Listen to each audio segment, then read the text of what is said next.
Okay, wow. Machine, could you be any louder? I'm trying to talk here. Can you calm down, please? Okay, so I have a list of things that I need to get done today. Flowers was not one of them, but here we are. Welcome to the world of ADHD. Hello, my name is Jessica, and we are bringing all the chaotic energy today because we're talking about ADHD again. Wow! Okay, quick little recap. This summer, I was diagnosed with ADHD. I've been seeing my behavioral therapist, who is amazing. We love Colleen. Colleen has changed my life. Colleen, you're probably not watching this, but I love you. One of the things that I really appreciate about Colleen is that she was not trying to put me on medication. She was like, hey, let's try different strategies first. I really feel the need that you need to be on medication. We can take that route, but let's try some other strategies instead. Like, yes, tell me all the strategies. So it's been about 5 months since I've been going to therapy and been putting these strategies into place. I'm going to talk about my favorite 5 today. This might seem a little silly, but the first one is sticky notes. Someone with ADHD has to have things right in front of their face. If I don't have something written down and it's right in front of me, I will forget about it. It's already a circus up in here, so it's so much easier to like write things out. So usually where I place these, I place them like on my fridge. It's like a place that I always see. I'm always gonna be going to the fridge every single day. If there's like a task that I need to do or a project that I need to work on, I'll write it on a sticky note and I'll put it on the fridge so I can see it every single day and I won't take it down until I'm actually done.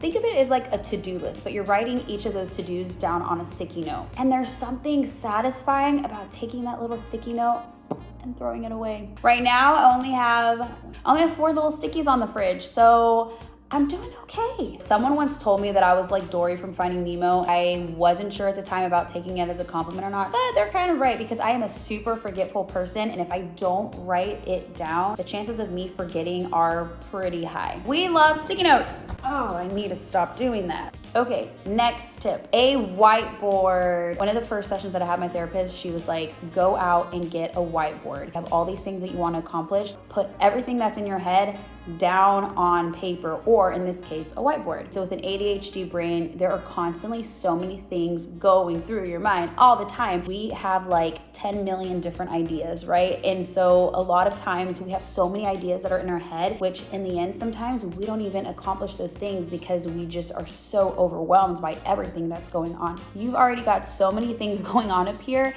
that you're just like cramming in more that you're not gonna remember. And so writing it out is so important. Okay, here's my whiteboard.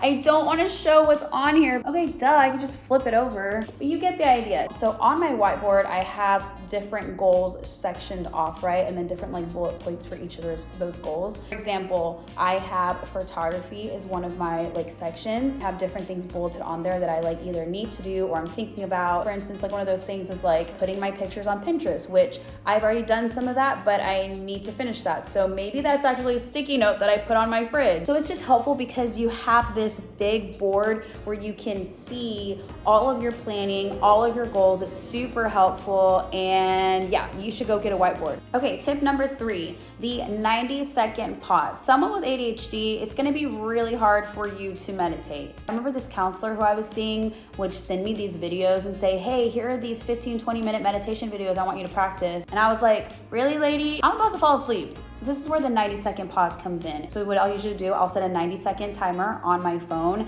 and I just stop what I'm doing in the moment, just making myself aware of how I'm feeling and what my surroundings are. So if I'm feeling overwhelmed, I'll sit with myself and I'll say, okay, I'm feeling overwhelmed. I know I have X, Y, Z to do, but let me just take a pause to just stop and just take a deep breath and remind myself that everything is gonna be okay. The 90-second pause is so helpful, and you can do it anywhere. Like I've done it in my car, here, when I'm at home, when I'm out and about, and it's only 90 seconds. Like if you don't have 90 seconds to pause during your day, I'm a little concerned. So try the 90-second pause. Okay, tip number 4, it's called up on a shelf. So if there's something that you need to do in the future and you don't necessarily need to put your focus on it right then and there, you can write it on a sticky note and literally put it up somewhere. For me, it's been my closet. So I literally put a sticky note up on the shelf in my closet. So it's kind of hanging out in the background. So it's not completely out of your head, but it's still in there, but you're gonna revisit it at a later time. And here's another thing. If you are having maybe negative feelings about someone or something in your life, there's something about writing it out and putting it up. So you writing it out helps kind of get it out of your head, and you physically putting it up on a shelf is saying, I am going to no longer let this be at the forefront of my mind. When you're ready, you can take it off the shelf and throw it away and say, you know what? Yes, it's time to move on and I'm not going to deal with this anymore. Or of course, if you need to like revisit whatever's on your sticky note, then you can take it off the shelf and then maybe put it on your fridge because you're like, okay, now it's time for me to focus on this. So that is up on a shelf. Whoa, and the lighting is getting funky. Let's fix that. And the fifth tip, last but certainly not least, the butterfly hug or butterfly tap. And not gonna lie, this one kind of made me feel a little stupid sometimes. There's something about the taps, I don't know, psychologically, it works. My therapist told me that I can either like start off by doing like one tap at a time like this, and then maybe even do like two. I think what she told me is that like it calms your nervous system down. When I have had moments of just being like super overwhelmed, I've had to just stop what I'm doing and then I'm just like, you're okay. You're gonna be fine. Yes, I know it feels silly and you're probably like, what are you even talking about? There's been moments where I'm just like, I don't know what to focus on, or I don't really know what I was doing right now, and I'll just stop and I'll just be like, okay. And I'll just like kind of like talk to myself and I'm just like, okay, we got this going on. We got this going on. And I don't know, it like calms me down. It's like giving myself a little hug. Also in conjunction with the butterfly taps, something else that I do whenever I'm doing that one is I'll make sure that I like take a deep breath and release my shoulders. This is actually something that I use with my photography clients when I'm taking photos of them, is I would just tell them, hey, take a deep breath for me and just release your shoulders. And there's power in releasing the tension that's in your shoulders. A lot of times we won't even know that we're carrying this tension in our shoulders, but when we take that breath and we just release, it just feels so good. So do the butterfly taps, unclench your jaw and release your shoulders. It will make you feel a whole lot better. So those are my 5 favorite tips to use for ADHD. One thing to remember is that in all things, consistency is key. If you're not being consistent with using different strategies like some of these that I shared today, the chances are you're not gonna be successful because you're not being consistent with them. When you are consistent, that's when you see actual change happen in your life because you are consistently doing something over and over again to then create a habit. My therapist also told me that it takes about double the amount of time for someone with ADHD to